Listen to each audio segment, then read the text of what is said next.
So I'm calling this lesson 80, solving systems of equations and beyond, and we're mostly concerned with the beyond part. Obviously, solving systems of equations you've been doing since Algebra 1, but we're of course going to start with the easy stuff and then obviously bump it up a little bit here. So this is technically part of Chapter 7, but it actually does make sense with what we've been doing lately. And again, it's a topic that I identified with Mr. Casey would be really helpful for next year. So starting off nice and simple, you can have linear systems or you can have nonlinear systems. Starting off with just linear systems, the most common method to solve is substitution. So let's say you were asked to solve the following system. You would know that this was linear because you only have single x's and single y's. You would choose one of the equations and you would isolate one of the variables. Looking at the second equation, because you have this nice positive y, more than likely you would resolve it for y equals. The whole point of substitution is you're now going to go to the first equation. You're going to substitute in that y. You would distribute, combine like terms, and solve for x. Once you solved for x, you could go back to either equation, plug it in, and solve for y. And most importantly, your answer should be an ordered pair. Because this is a linear system, you only have three options. The most common, and the one that we're going to focus on, is that two lines will meet exactly once. The other option is if you have parallel lines which never meet. The third option is if you have the same line for which there are infinitely many solutions. For the purposes of what we're doing today, we need everything to meet, so we're going to focus mostly on when they do meet, but please remember the cases where they're parallel or when they're the same line. Obviously, that should be easy and straightforward, but again, I don't think it hurts to have a quick reminder. Any questions? And again, for those of you behind me, I have a short cord, so I have to face this direction, but feel free to holler at me if you need something. Okay, how about keeping in that same vein, still a linear system, but now we're going to talk about elimination. So remember the point of elimination, you're trying to get a variable to eliminate. So if you look at your two equations, you decide, do you want to get rid of x's or y's? If you decide that you want to get rid of y's, you would multiply the second equation by 2. Then when you combine that new version with the other version, you add them together. The y's will cancel and x will equal 2. You can take that 2, plug it into either equation, and get the y value. Notice I did it for both. You only have to do it for one. And in this case, let me just clarify, the answer to this problem should be 2, 2. So your answer to a system is as many ordered pairs as results. Again, when you're solving linear systems, we're going to focus mostly on the one solutions. Getting just one solutions isn't really fun though, so we're going to beef it up a little bit, which means we're going to talk about nonlinear systems. So nonlinear systems means that one or both of the equations is something other than a line. You can still use substitution and elimination. So taking a look here at the third one, y equals x plus 2, that's clearly a line. X squared plus y squared equals 10. Based on the current chapter, if I was to graph that, what would it give me? Not a parabola. If it's x squared plus y squared equals 10, it's a circle. So this is where a circle meets a line. So here, because I'm using substitution, I'm going to take this y equals. I'm going to plug it in for this y equals. Make sure that you use the F word. You would have to FOIL. Once you see a quadratic, that is how you know you want this to be equal to 0. I am only going to ask you to do ones that factor nicely. So factor out or divide by 2, factors of -3 that add up to be +2, find both of your x's, and then plug them back into either equation, preferably the linear one, to get the y values. So when you're talking about nonlinear systems, you usually have many more points of intersection. How about the next one? So the one next to it, this is again a nonlinear system, but in this case, we're going to talk about elimination. So again, based on the current chapter, x squared plus y squared equals 9. What shape would that give you if you were to graph it? That's a circle. What about 9x squared plus 4y squared equals 36? That's an ellipse. So here we're trying to use elimination. So I decided to multiply the first equation by a -4. I eliminated the y's, solved for my x's, and then went back and got the corresponding y values. So when you're doing substitution and elimination for a nonlinear system, it's not really very much harder. You just get a lot more solutions. For these two particular problems, I have for you over on the side here. Here's what these would look like graphically. So the first system, there's my circle, there's my line. Notice that it hit the graph exactly twice. If I were to take this line and move it up, it would never intersect the circle, which would be fine. If I was to move it only a very specific distance, it would actually hit the circle exactly once. Think back to your geometry days. What do we call it if you hit a graph exactly once? The line would be blank to the circle. Tangent.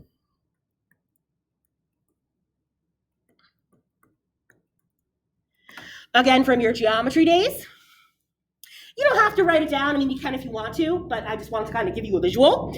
And then here, this is actually really cool. So this is where the circle meets the ellipse. So notice in this case, the ellipse is actually inside the circle. So that's why it's meeting exactly twice. Think about if the ellipse was smaller inside, it wouldn't hit it at all. Think about if it was bigger, it might hit it multiple times. And again, at the bottom here, no need to write all this down, but I just wanted to show you so many possibilities. There are infinitely many of them. These are just the ones that I found. So here's a bunch of cases where a line might meet a parabola. Never, once, which makes it a tangent, or twice. Here's where a line might meet a circle, which again, never, tangent, or twice. Here is where a line meets an ellipse. Here is where a circle could meet a parabola 4 times, 3 times, twice, once, or 0. And then here's where a circle could meet a hyperbola.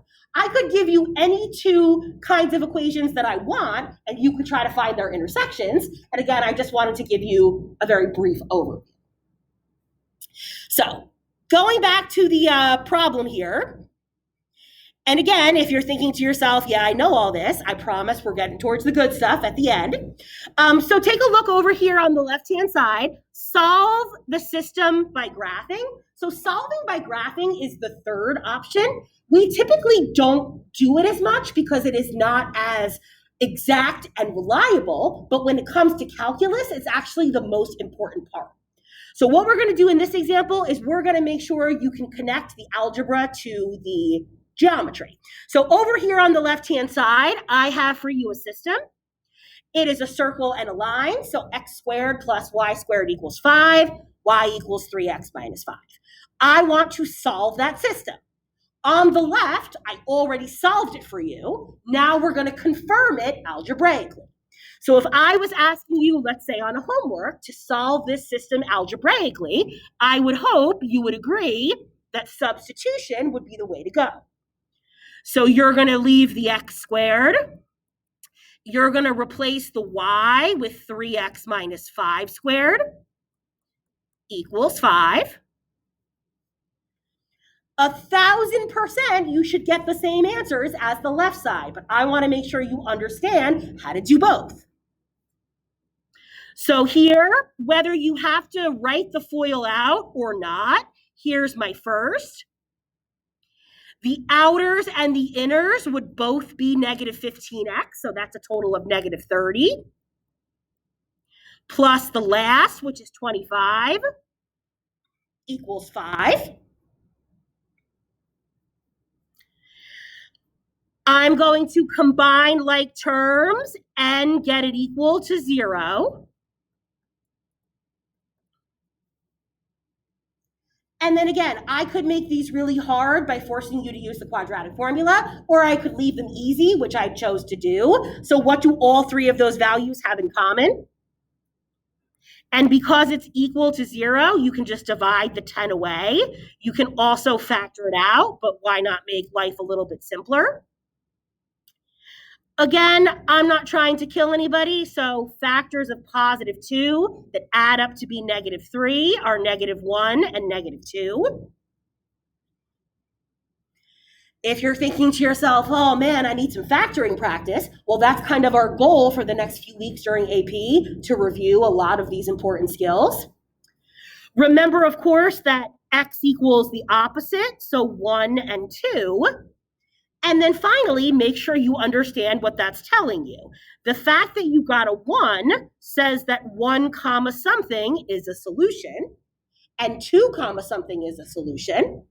To figure out the y values, go to either equation, preferably the easy one, and plug in 1 and 2.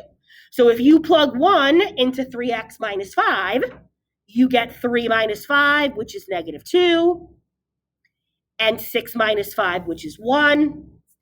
And obviously, these ordered pairs and these ordered pairs should be the same. So give you a second in case you need to write anything down or catch up on anything. Guys at home, just checking, you can still see my screen and hear me okay? Yeah. Okay, just let me know if not. Okay, so with each page, we're going to kind of bump it up a little bit. So if you take a look here at page 2, notice that I did not do the graphs for you, so you have to solve both algebraically and by graphing. Notice I also fancied the notation up a little bit. In the previous problem, I just called them both y equals. Now you have y1 equals and y2 equals. That just tends to be a way that they do it in calculus, calling it y1 and y2, or if you notice in number 2, it calls it f and g. So again, just trying to show you some options. We're going to graph them exactly at the bottom, but try to have a visual. This is clearly a line with a positive slope. This is clearly an upward-facing quadratic. I want to find out if those two things meet. Spoiler alert, I've only chosen ones where they do meet because of what we're going to do on the third page. So if you get things that don't meet, you're in trouble. Obviously, let's start with the easiest one. Let's go ahead and graph the line. So I gave you a nice big coordinate plane there. You're going to go ahead and graph y equals 2x plus 5. Hopefully it hasn't been so long. You're going to start at the y-intercept. You're going to go up 2, right 1, as many times as will fit on the screen, and then down 2, left 1, as many times as will fit on the screen. Connect those points with a line. And again, in most of your previous math courses, they showed you how to solve by graphing, and they said, don't worry about it, use the algebra. In calculus, the graph is the most important part, which is why we need to practice. I know that when you get home tonight, you might very well just plug this in your graphing calculator. You are not going to have that option next year. Half of the AP test, you are not going to have a calculator, guaranteed. So try to take the practice for what it's worth. Going back up to the quadratic, when you think about quadratics, think about the y-intercept, which would be 0, 1. Think about the x-intercept, which if you set it equal to 0, factors of 1 that add up to be 2 would actually be 1 and 1. So that's actually x plus 1 squared.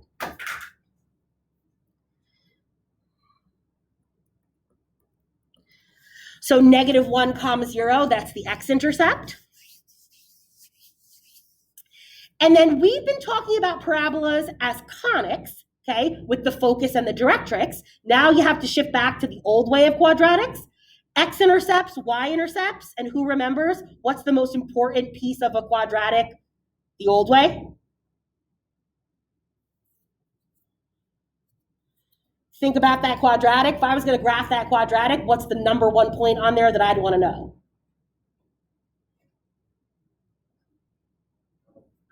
The vertex. Oof, perhaps you're starting to realize why we might need some review. The vertex. Does anybody remember the formula for vertex?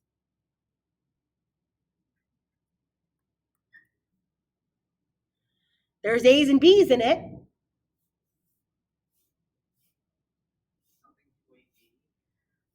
Sort of. 2's and A's and B's, anyone? Anyone at home? Negative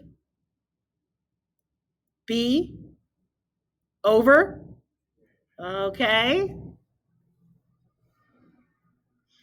So in this case, that would be -2 over 2, which would be -1, which actually means the vertex and the x-intercept are the same, which is cool.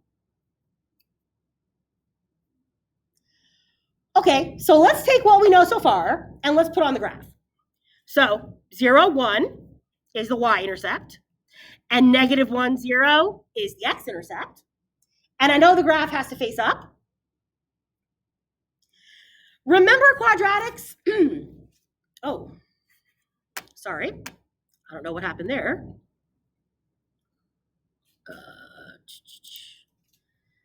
Okay. Remember, the nice thing about quadratics is that they have to be symmetrical. So if -1, 0 is the vertex, and I know the point 0, 1, what other point do I automatically know? -2, 1. Symmetry.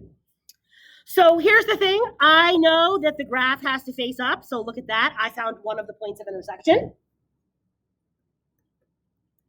I mean, I don't know how precise that piece of the graph is, but -2, 1 is kind of the important part. And now, based on common sense, it hopefully should seem like there has to be a second point of intersection.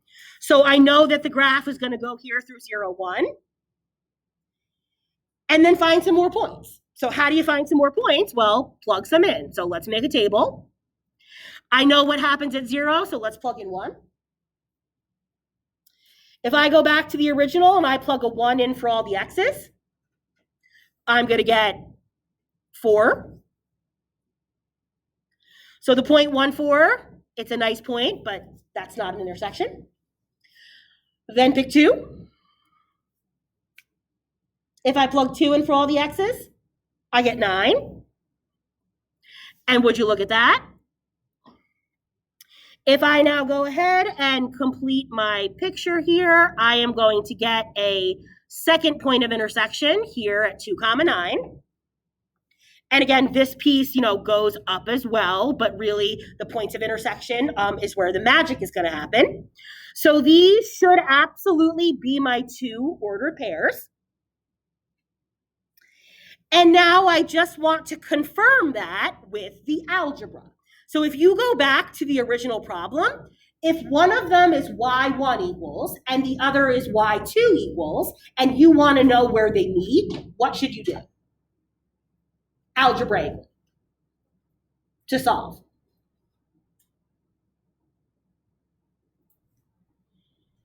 If I want to confirm the answer algebraically, what should I do with that blue equation and that orange equation? Set them equal to each other? Yeah, set them equal. So everybody take 2 minutes to go ahead and do that. Set them equal. Make sure you can solve the quadratic that results, and make sure you get the 2 answers that we just showed each other. So everybody take 2 or 3 minutes to go ahead and do that. Set them equal. Put them on one side. Make sure you can factor and solve. And yes, you should in fact get those same 2 solutions. So why doesn't everybody just go ahead and make sure you can do that?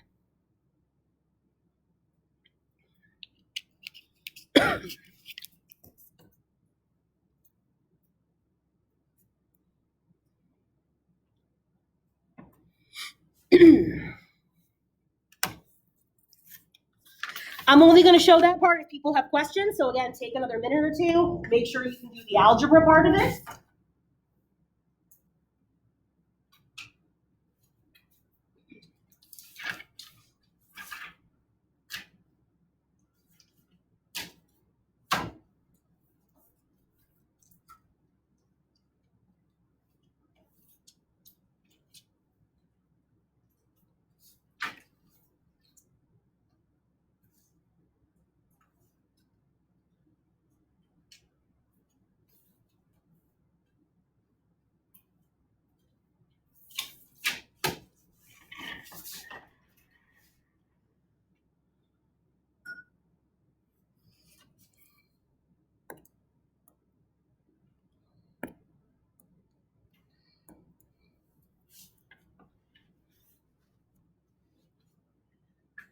Okay, up next is the hardest problem, and then once we start talking about calculus, that's actually the easy part. But take a look here at the next one. I want to find out where the pink meets the yellow. I want to do it graphically, and then I want to confirm it algebraically. So hopefully you can recognize that the yellow, that is very clearly an upside down quadratic. And then take a look at the pink. That is, of course, a polynomial. To the third power is a cubic polynomial. If you were going to graph a cubic polynomial, other than the x and y intercepts, what is the number one thing that you would want to know about it?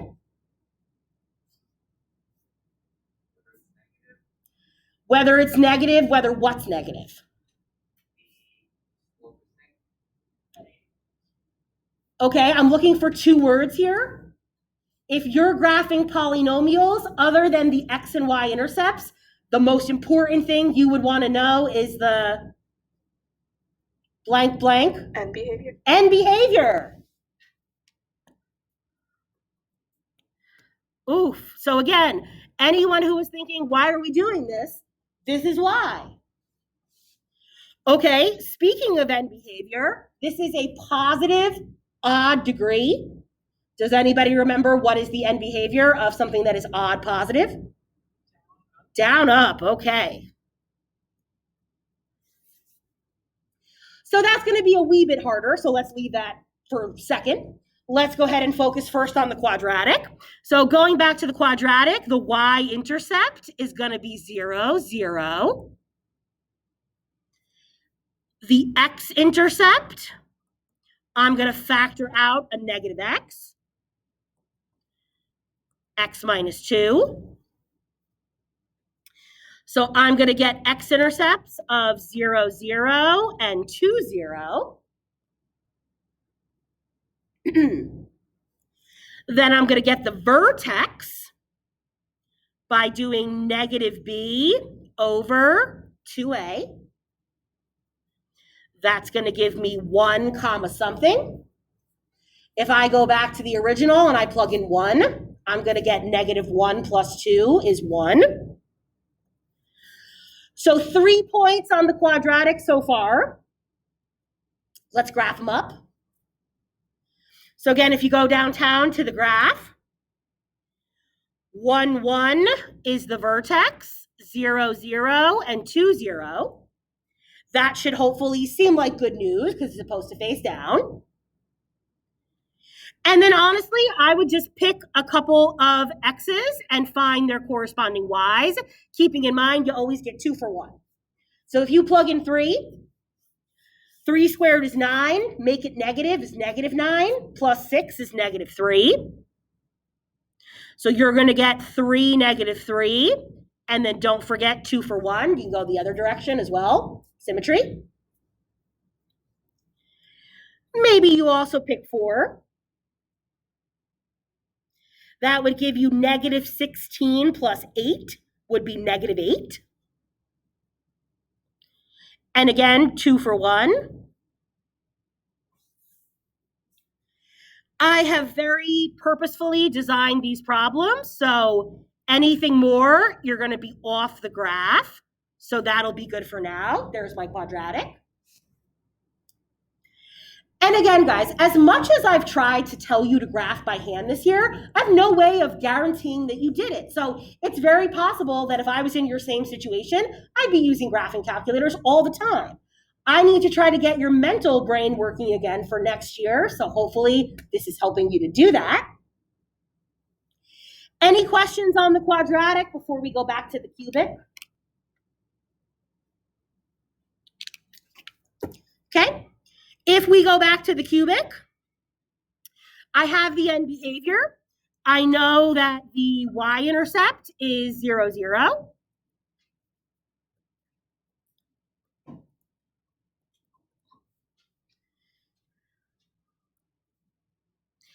Then I'm going to find the x-intercepts. So I'm going to factor out the x.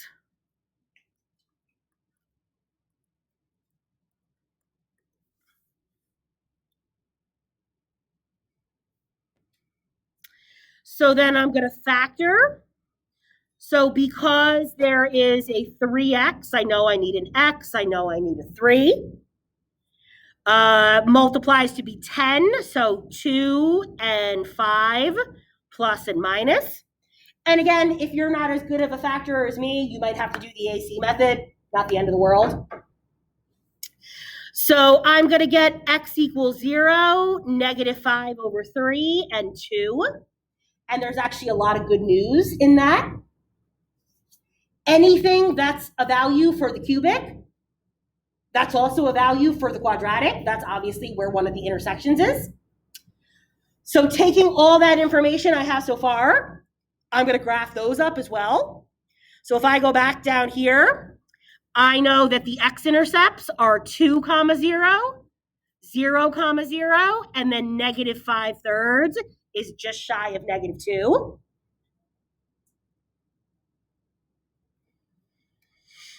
You might not want to graph the whole thing yet, but so, okay, I know it has to start down, go through the negative 2, then it has to go down through the 0 and back up through the 2.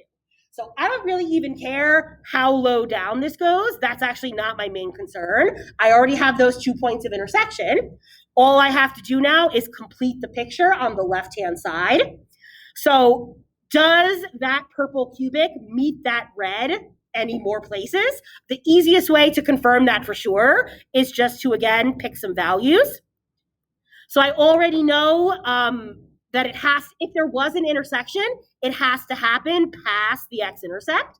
So I should only even try something like negative 2. Like I wouldn't pick negative 1 or I wouldn't pick negative 1/2. And if I plug in negative 2, would you believe it? You actually get negative 8, which as far as we're concerned is the other point of intersection. So I can go ahead and complete the picture. Oops.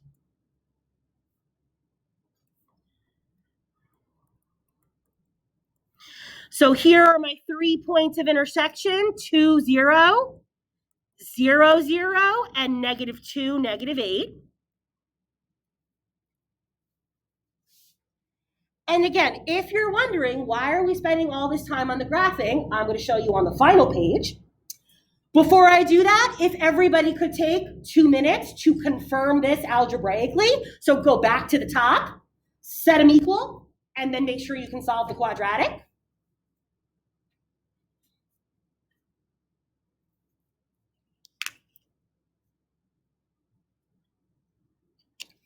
So again, go back to the top, set the F equal to the G, put them all on the same side, and just make sure you get those same 3 answers.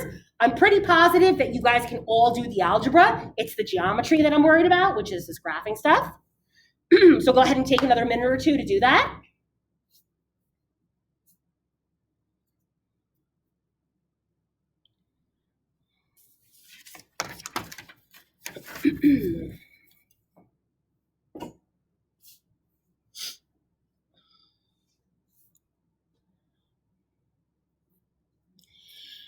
And again, guys, if you miss anything, this will be in class notebook. The video will be posted later, so you can always go back and watch it to your heart's content.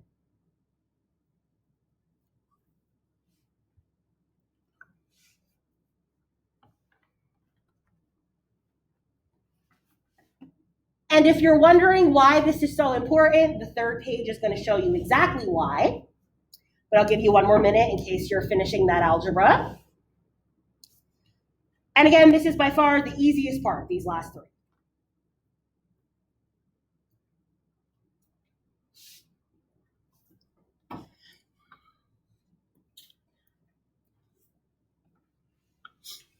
Any questions before we finish up?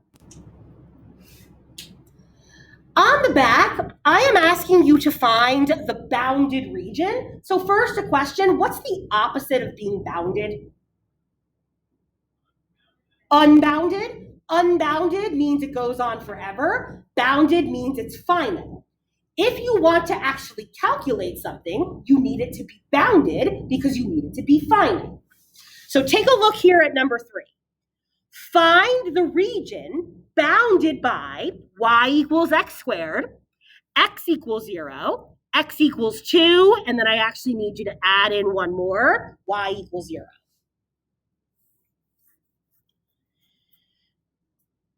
In order for you to find the bounded region of all 4 of those things, you're actually solving multiple systems. You're trying to find out, where does the x squared meet the 0? Where does the y equals x squared meet the 2? You're actually solving all those mini systems. In a case like this, it's much easier to do, but I want you to realize that's what you're doing. So I graphed the hardest one for you, y equals x squared. You're now going to graph x equals 0. So how do you graph x equals 0? That's the y-axis.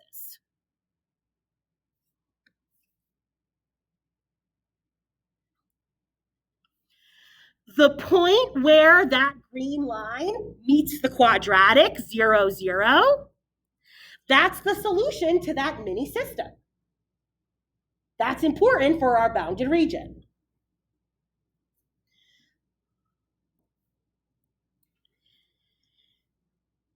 Then you're going to do x equals 2. So x equals 2 is another vertical line at 2. Where the 2 meets the quadratic, 2, 4, that is the answer to that system.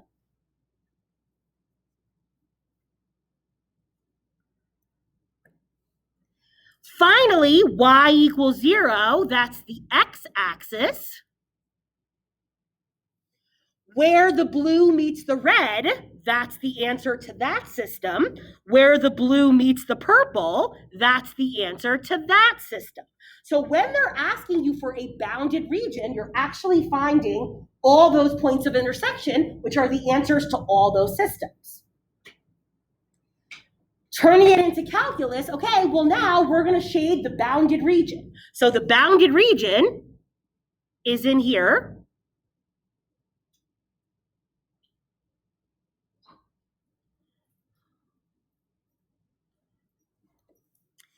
And if you're thinking, why do we care about that? Man, we really care about that in calculus. We're going to find the area of that. We're going to start rotating it and finding volumes, but that's the most important part. So if you can master this part, the calculus is easy.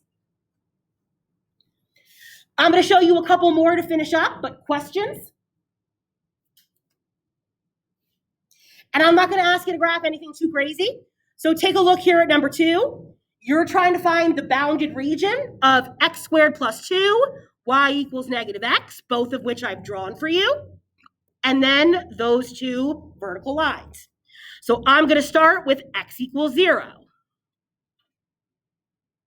That's the y-axis. Where the red meets the blue, that's the answer to that system. Where the red meets the green, that's the answer to that system. So I just need you to realize that that's what you're finding. Then you're also doing x equals 1.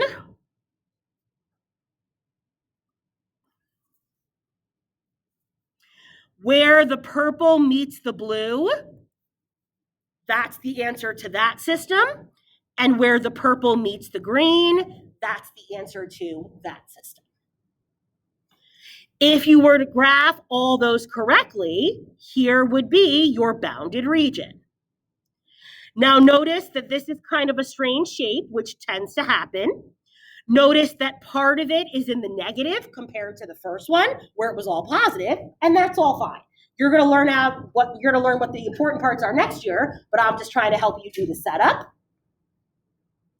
There are several like this in the homework where, again, all you're trying to do is find the bounded region. And that'll bring us to our final problem. So in the final problem, I'm asking you to graph all of them, but I promise I'm going to keep it relatively simple. So let's start with the easy ones. If you're going to start the easy ones, let's go ahead and start with y equals 2. That's a horizontal line at 2. Then let's do y equals 10. That's a horizontal line at 10.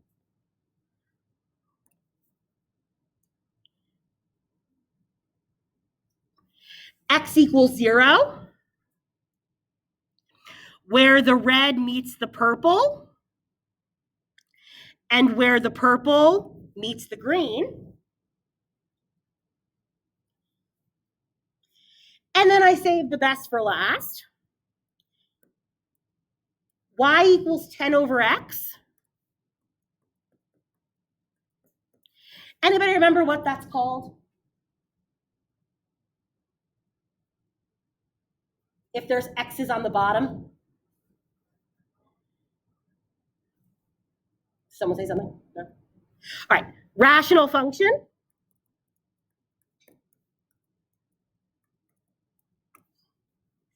A rational function usually looks like this. There's asymptotes and holes and all that kind of stuff. And actually, kind of a fun fact, does anybody know, I can actually give this a second name based on chapter 10. Looking at this picture, what shape does it look like? It's a hyperbola. So just so you know, you can also refer to rational functions as hyperbolas. We don't tend to do that often, but you can.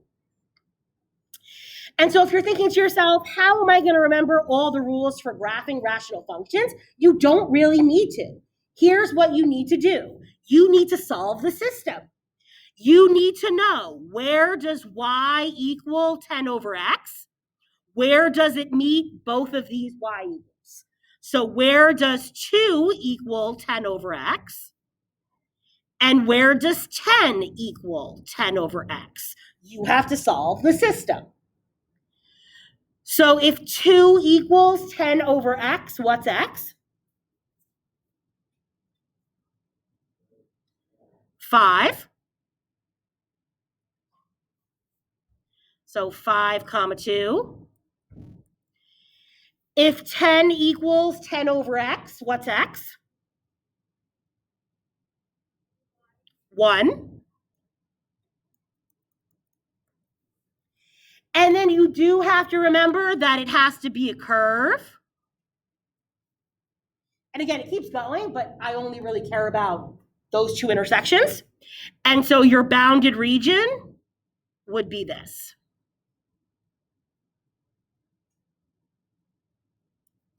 So the main purpose of doing all that review was you need to realize when you're finding a bounded region, you're really solving all those mini systems. And from a calculus perspective, that's the most important part.